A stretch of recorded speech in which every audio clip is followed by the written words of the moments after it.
In this episode of Rise and Thrive, we explore how creativity can support mental health and personal healing.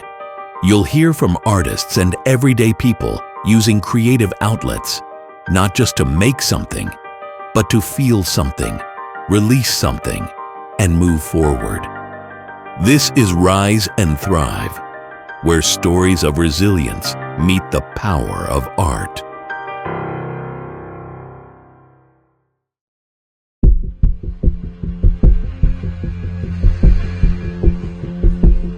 This episode is brought to you by our title sponsor, Brain Armor.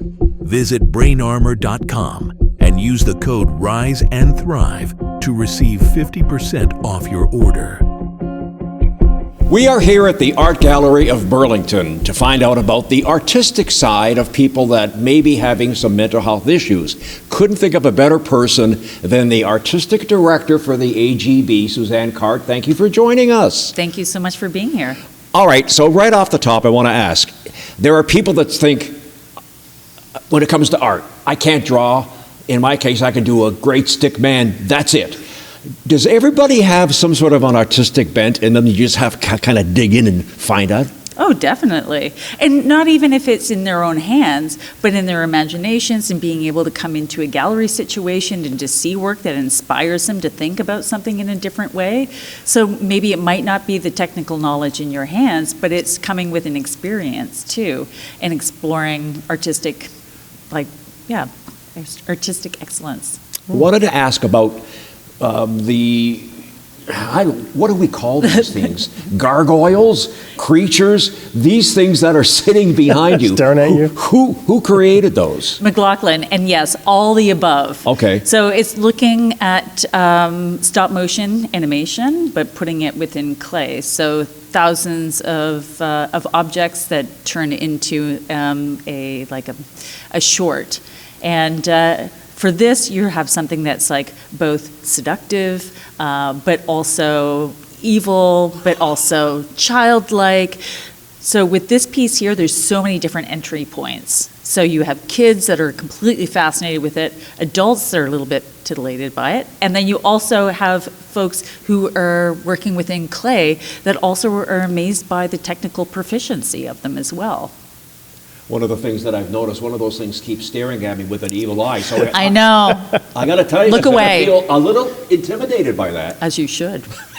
So let's talk now about people. One of the great things about the Art Gallery of Burlington is not only do you have art exhibits and shows, you also have groups and deal with people who maybe want to come in. Mm-hmm. And I don't know if they admit to you they have anxiety or depression, but they kind of want to find something as an outlet to release what they're battling. Talk about what you do here at the Art Gallery of Burlington. Well, we're a really active space. We're an event-heavy space, and I think what makes us different from a lot of public art galleries, especially public art galleries in the region, is the fact that we have 9 studios, 3 galleries, a greenhouse, a community garden, an event space, and all of those revolve around the preservation and scholarship and visual art.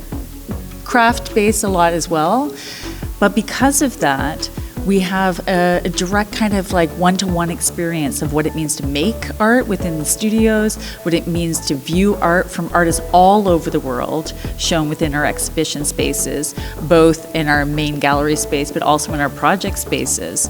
And I feel like when people come here, it's a form of connectivity, not only with material practices, but a connectivity with one another. You can talk to a stranger in the space. You can learn from our artist educators that are on hand. You can, take a course, learn something new. It's a way of being able to maybe unlock something in your brain that's a little different from your day-to-day experience, especially if you don't have any other creative outlet. Because we know a lot of times we want to be able to talk about ways in which we feel, ways in which we experience the world, and sometimes you can do that abstractly with artwork in a very safe way that doesn't tell too much, or you could also do the opposite, where you can really lay yourself bare within a work and try to open up a dialogue with someone about it. So do you find that a lot of people come to the art gallery to take classes or to get involved in anything that you guys offer as a form of, not just a form of expression, but a way for them to escape something that they may be going through? A lot, actually. And I think, that connectivity, that togetherness that comes with also learning in a group environment. So there's not as much pressure to perform in that way. And we have so many ecologies that are happening in this space. And what I mean by that is we have professional practicing artists that are working. We have people who've never picked up a paintbrush, never put their hands into clay before. And they're all working within the same environment, which means it's a sharing, that there's no authority of like, this is how you make art. And then that's another great thing, is that there's no authority on how you make art and what it's supposed to look like and what the outcome is of that. So to be able to fail is also quite liberating. To fail in, say it again, but like to fail in a safe environment. To be able to have some joy and some connection, but we also know that there is a lot of sorrow. And there's a lot of sadness that happens within, and fear that happens in everyday life that can find its way into a classroom situation and setting, which is why we also work with art therapists on hand.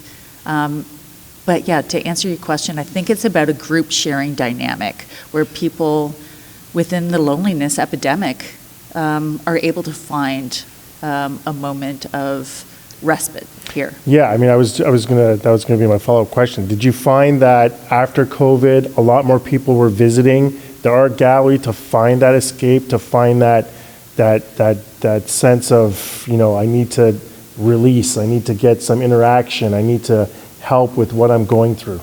Oh yeah, and because we're working within crafts here as well, yes, contemporary art, but contemporary craft, is that it is all about knowledge in the hands. And so I think that we were so screen heavy for so long. Like our screens were everything. They were our entertainment, they were our family connections, they were our gyms, they were our work, they were everything. And so to be able to go off screen and to be in a space where you're literally digging your hands in the earth or learning how to dye with works, with plant matter from our community garden, like all of that is as a reference back to land and land-based practices, which is very grounding. But I think that people were really hungry to be off screen and to be able to create something too. And not to say that the digital arts is not a huge component of what it is that everybody is working within too, but I feel like traditional old technologies of like a loom and a pottery wheel still holds a lot of power.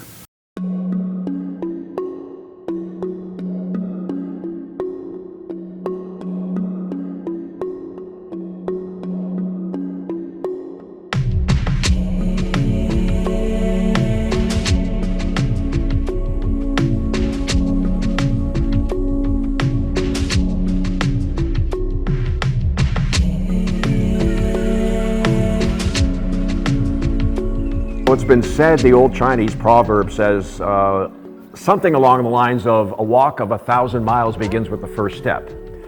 Well, Laura decided to go for a walk one day. She took the first step, and then 10,000 kilometers later, she had the eureka moment, aha. First of all, thank you for joining us. It's such a pleasure to be here at Soul Art Studio in Hamilton.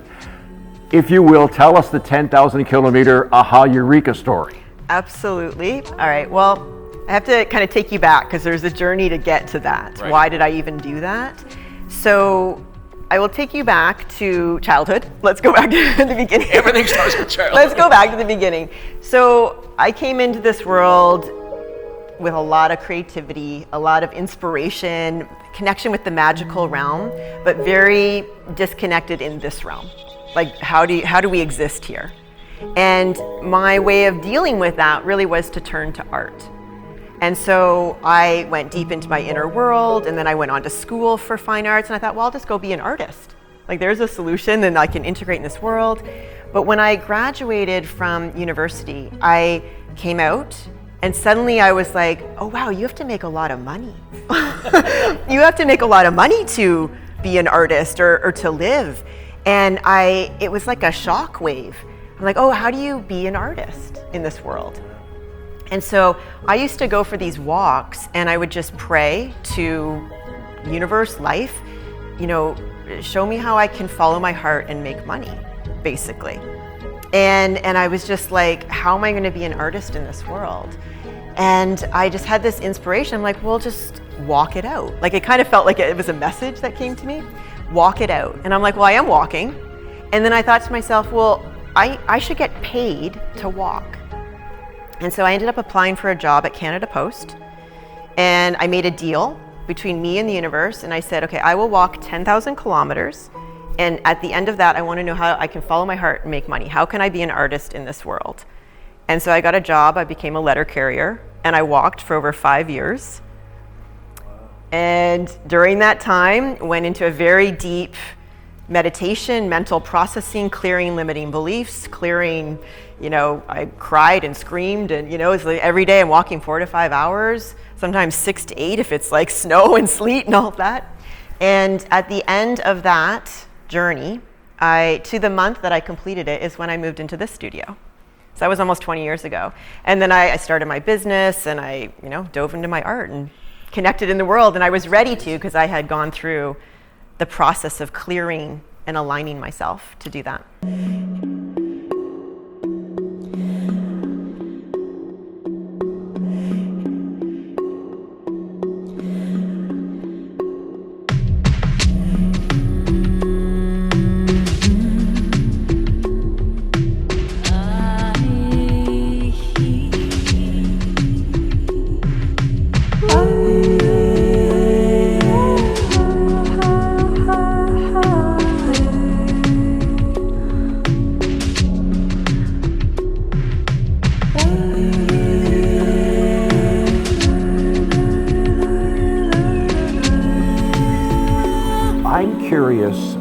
When you talked about life's challenges, because we all have life's challenges, and my line is, which I've mentioned ad nauseum, everybody has something that they're going through. And the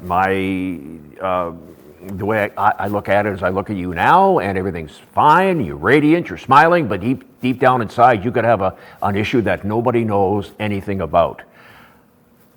If somebody asked you, which in many ways I guess I am, how do you use art to get out of that challenging time where things are really, really dark? And I talk about that creative process. Is it just a matter of okay, we'll see what happens here? I think that's a part of it. I think there's so many ways. So one, I think, is thinking of it like a relationship. And when we go into the creative process, we're in a relationship with either the version of ourselves we want to be, or we're in a relationship with our problem, and we're like processing a trauma, and we're just like, venting out our feelings, or we're in a relationship with, like just magic of like what is there that maybe we didn't know, the energies and things like that. All these branches, twigs, multicolored stuff that's here in your studio at the Soul Art Studio. Explain that.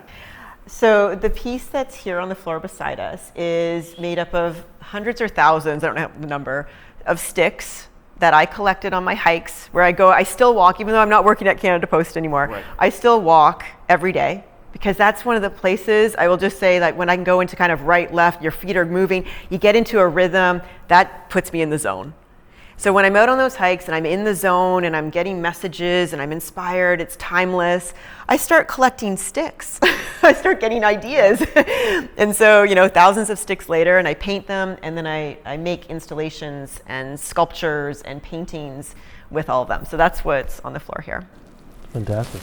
Is there a specific inspiration for this design, these color pattern? This would be more of like an energy and it's almost like every time I go into the creative process, it is a prayer to me. where I am like, you know, Spirit, show me what you want me to know. Guide me, teach me what I need to understand. Let me see a vision so I know where to go. Show me a clue, give me a shape, a symbol, a color. Let me know how you're speaking to me. And then I will I'm always in that prayer. And so I'm surprised by what comes through, because I'll enter it and then I'm guided. It's like, oh, these colors need to go here. This shape needs to, oh, change this.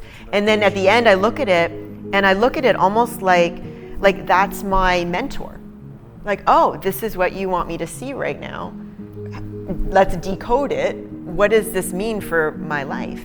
And kind of bringing it full circle to the conversation around like mental health. You know, when we have the ability to get into our creativity, and it's a process and a practice, and it's like, it doesn't have to be pretty, you know, it can be ugly, but it's like getting into that place where you just feel like, oh gosh, I can just like express myself. I'm free to just be, I don't have to prove anything. And you get there, and then you can start to receive your own healing.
On Rise and Thrive, time to turn our attention to a man who I admire greatly because he has his own battles that he'll describe with mental health issues, and he's taken those issues and turned it into something positive to help people. His name is Mitchell Brown, and he joins us. First of all, thank you for taking the time, much appreciated. Thank you.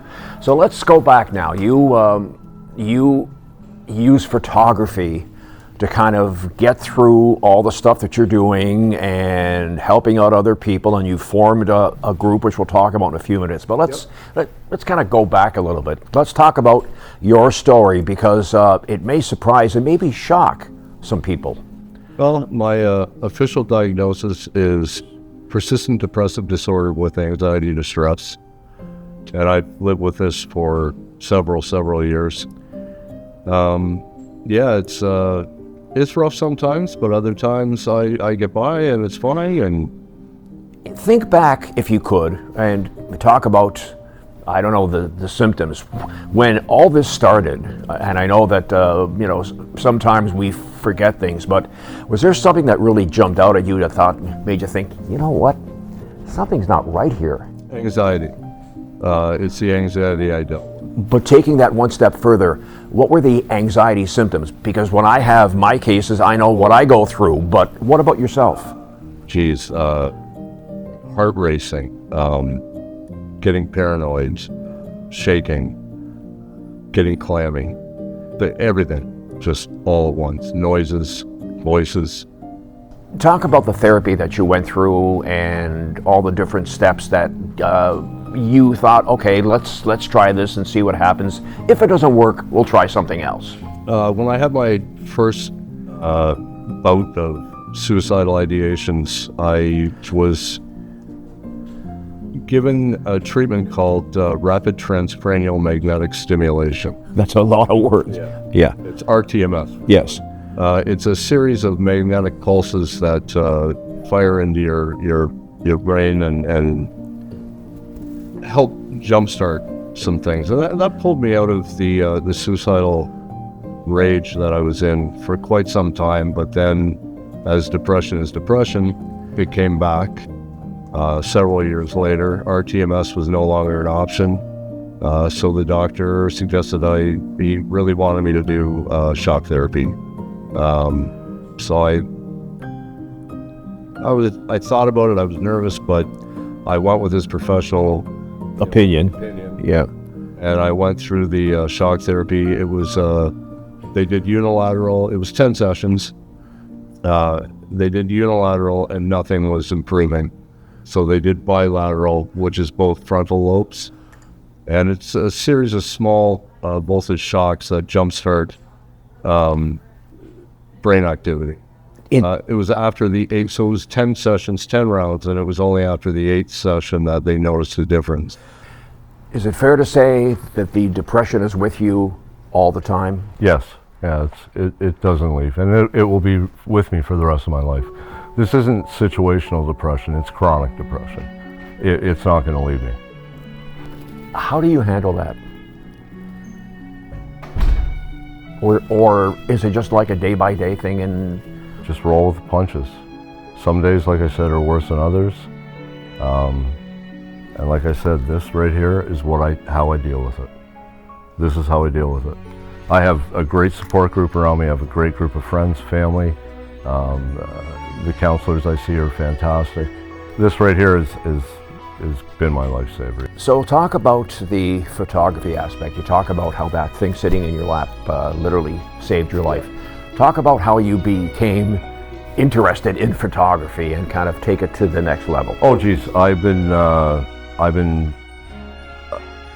photographer for the past 41 years.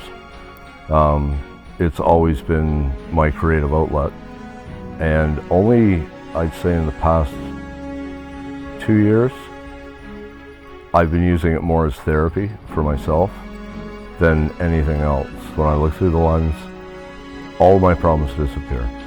I'm in my peaceful spot. I'm concentrating on the subject matter. So you are now involved in, you've actually started something, a group to help out people. Yes. With photography, and this is literally the baby steps. This is the first of many. First of all, congratulations on doing this. Thank you. Talk about what this program is. It all started, first of all, it's called the Therographic Project, and it all started probably last summer. I organized a group outing to a bird sanctuary to do pictures. And I know the one woman, I knew she dealt with pretty bad anxiety, but she forced herself to make it out to this outing. And after we were done shooting, she came up to me and she said, "I want to thank you from the bottom of my heart. These past 2 hours have allowed me to escape all of my problems." And it resonated with me all the way home. And I thought, I have to do something. If it helped her, even if it was just for a couple of hours, it can help other people.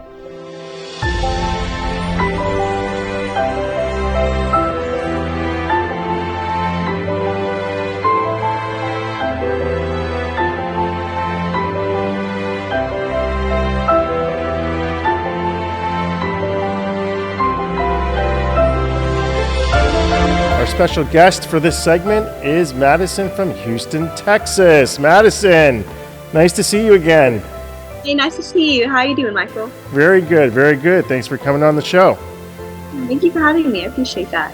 So, as we met back early this year in February in Mexico, of all places, and you were telling me about your struggles with mental health. Please do us a favor and tell us about yourself and what you've gone through. Sure. So my name is Madison Auerbach, and so my artist name is Artist in Red. And so I've been making art for about 5 years now. And how that started was, so I had been feeling really in a really depressive state for a while, and not dealing with my issues of feelings and keeping my feelings inside for a long time, and not really having a healthy way to express how I felt. So I was going, at the time, around 5 years ago, I was living in sober living and trying to take care of myself and get my priorities right. And I had this idea one day to, it was like just a simple thought, and it's like God whispered the word create. So I had this idea to create like something, like anything, like art, with like neon colors, because I always like bright colors growing up. And so I got a canvas and a set of neon paints and just splattered the canvas, and it looked beautiful. But more than that, I was able to fully, like, I felt like alive for the first time in a long time, and I felt empowered and hopeful. And my roommates at the time at Sober Living told me that I had something special. And from then, that point on, I just kept creating, and I wanted to put myself out there so I could get like participated in art shows and stuff. And recently I got a book published called The Magnificent Display of Insanity. I wrote about my journey through recovering from alcoholism and addiction. And so I just want to say thank you for having me here today to tell my story and share it with anyone who needs to hear that. You talked about you suffered the depression for like 5 years, basically leading up to you doing art and writing a book. When you think back, and I don't want to play amateur psychologist here, but it seems a lot of us, when we think back to what happened in our childhood, there's things that maybe happened that maybe set the tone for what happened later in your life. When you look back, was your childhood happy, or was there maybe some things there that kind of led you down that depressive path, if you will? So overall, I had a really unfortunate, I had a really great childhood, and really happy. I was provided for, and I'm very grateful for that. But there were some battles that I fought internally. For example, when I was about like 8 years old, so I grew up, I had having a speech impediment. I couldn't pronounce my R's correctly, right? And I didn't pay much attention to that. I was at my grandparents' house in Memphis and playing with the other kids, and just randomly a kid with like curly red hair and glasses came up to me, and he says, "Your voice sounds funny." And that really that struck me. That was a moment where it was the first time that I experienced judgment, or like it didn't sit right with me. And from that moment on, I kind of internalized like every syllable and every I listened to like every sound that I spoke, and it once seemed natural. It wasn't so natural anymore, so I became more quiet and more reserved, and I was still happy and friendly, but it just so there are moments like that that kind of like spiraled into that, and also I had a lot of like anger issues growing up, and I didn't know how to express myself in a healthy way. And once you realized these situations were happening, how did you cope with going through that? And at what stage did you get help?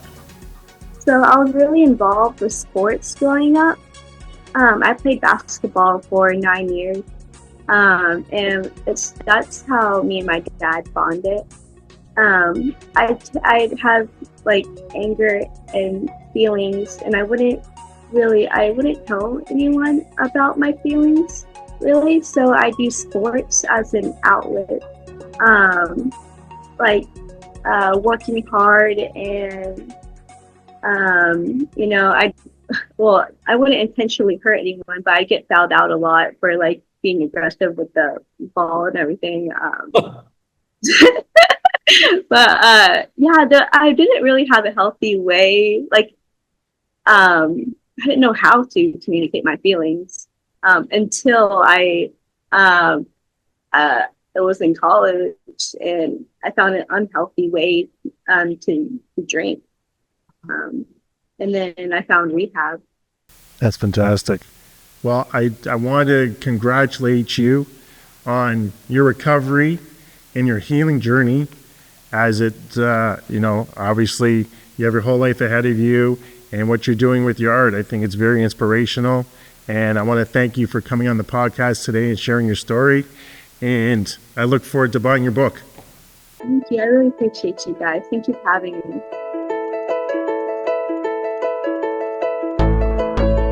Well, we obviously offer a lot of learning programs here at the Art Gallery of Burlington. We're very blessed with a lot of studio space and a lot of talented artists who know how to use it.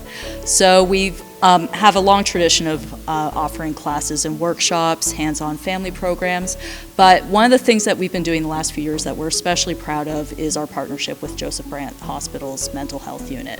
That started back in 2021, very much deep in the pandemic. So it started as a virtual program initially, where we set up a remote studio at the hospital and actually did our program virtually over the internet. How did that work? It worked, but it was a very different experience for our instructors. So we had our instructors still working in our studios here, and we had cameras aimed primarily at their hands. So very much close-up views of their hands demonstrating how to work with the clay, how to use it to form shapes. And the folks working in the remote studio at the hospital, facilitated by the recreational therapists over there at Joseph Brant, they're a huge part of delivering this program with us. Kind of provide a bit of guidance, but they were largely relying on Heather and Michelle's instruction via video feed to follow along with the program and learn remotely during that time. And how was the feedback? How was the interaction? How was the acceptance of that? Ultimately, it was very positive. I know the instructors struggled a bit with it at first. They talked a lot because, they're used to working in a setting where you get immediate feedback. You can visually see how your students are doing. So in those early days, it was a lot of sort of verbal reaffirmation happening at both ends.